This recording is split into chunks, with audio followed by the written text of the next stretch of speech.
Okay, we're gonna do the valve cover gasket on a 2010 Ford Fusion, and I know it's leaking because you got oil here, oil coming down here, which is a lot darker than over here, of course. And on the back side, there's some oil. So it's not anything I spilled, it's just leaking out of there. This is the one I got off of Rock Auto. It's probably 12, 15 bucks. And we're just gonna take out the spark plugs. I already replaced those, so they're fine. I'm just gonna take them out and replace them, not put new ones in. This has to come off, this will have to come off. We'll see what else. I'm hoping it's just gonna be able to peel back. But first step, clean it off, get it, either blow it with air, vacuum it, get any dirt, leaves, whatever debris is on there, so that when you lift it up, it doesn't accidentally fall in the engine. So I'm gonna take those off and we'll get going.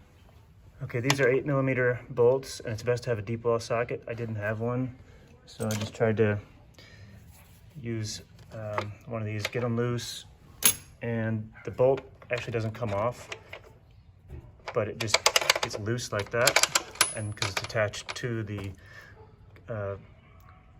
valve cover itself. So after all these are loose,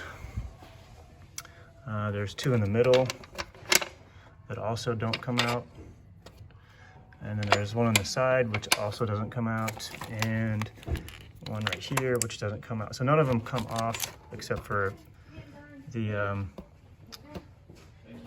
spark plug ones. And then you just grab it and start wiggling it back and forth, and eventually it'll come up. The best way I found was to grab back here and pull that way. Take a screwdriver and maneuver it in there a little bit. Make sure all those are unplugged.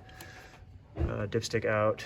I had to take out this electrical connector, this, but everything else I was able to stay where it was. I did remove this just to get a little bit of clearance, but now it's going to take this out, and when I take it out, I'll have to see how to get that out of there. So that'll be next. All right, here's the cover off, and I took the gaskets off, and here's the new ones. Now in mine, this one didn't have a gasket here for some reason, so I don't know what happened, because this is the first time they've ever been taken off, but it was missing, so I don't know. Anyway, here's the new ones. There'll be one here, one here, one here, and one going around. So just take a little bit of oil to get a nice seal all around. Just, rub the oil around there like it's an oil filter sort of, and fit the new ones in there. They should only go in there one way. This one's got, they go around the bolts here, and then this is the exact layout of how I took the old one out, and I'll match it up the new one just to make sure I go in the right way. And you have to struggle a little bit to get this off, but it'll come off. You move the wires around, it'll come off. Okay, I was wrong a minute ago. My car did come with one, but this one was stuck back on there. So just watch out, because obviously if you put this on there on top of an existing one, it won't seal. So mine came with it, but it was stuck on there.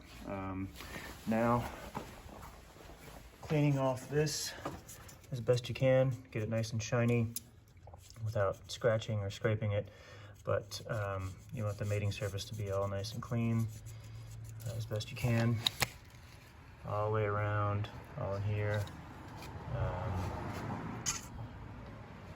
And you can look for any gunk that might be in there. Mine's pretty clean, I think. And then also clean off where the two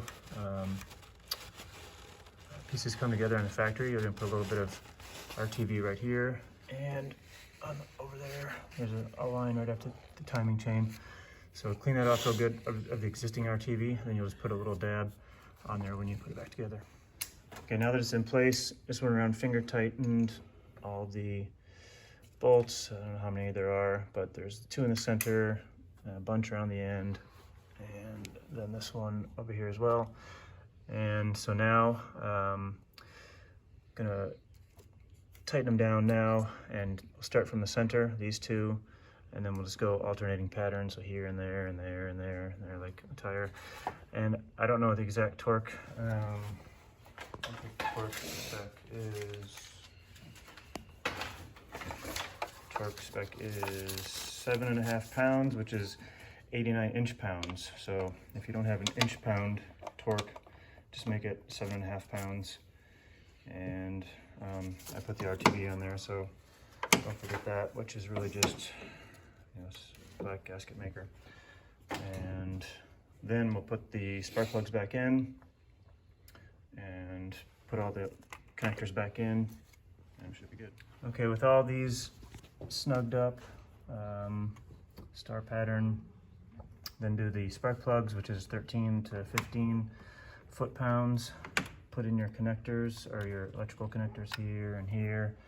You can bring the wires back. I have that one back there. Plug that back in, and the way to get this off, it's a little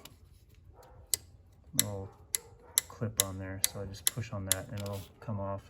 And then push on the same way. And obviously put in the spark plug tubes and put them in the right order that you took, you know, 1, 2, 3, 4. And that really should be it. Just check it for any leaks. I'm gonna clean up to hopefully, so I can see if there's any leaks, but that really should be it. Not too bad of a job. Good luck.